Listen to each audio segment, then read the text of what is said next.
যুৱক যুৱতী আছে তেওঁলোকৰ কৰ্মক্ষেত্ৰ সৃষ্টি কৰিবৰ বাবে আৰু কৃষকসকলৰ তেওঁলোকৰ উৎপাদন আৰু উপাৰ্জন দুগুণ বৃদ্ধি কৰালৈকে আহি থকা দিনত কাম কৰিবৰ কাৰণে এইখন চৰকাৰে আগবাঢ়িব আৰু এইখন চৰকাৰে সকলো শ্ৰেণীৰ ৰাইজৰ মাজত শান্তি সম্প্ৰীতি সমন্বয় অটুট ৰাখি এইখন চৰকাৰে আহি থকা দিনত আগবাঢ়িব।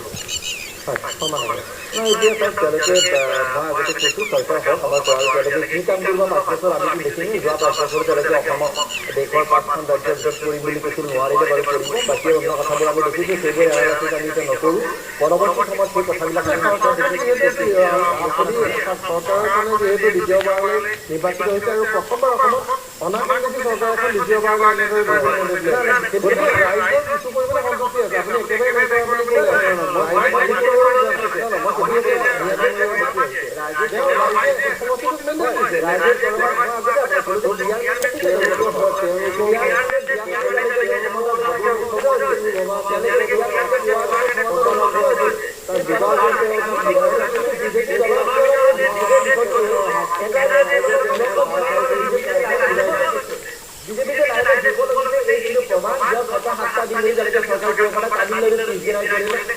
পশ্চিমবংগ পিছদিনাই কৰিলে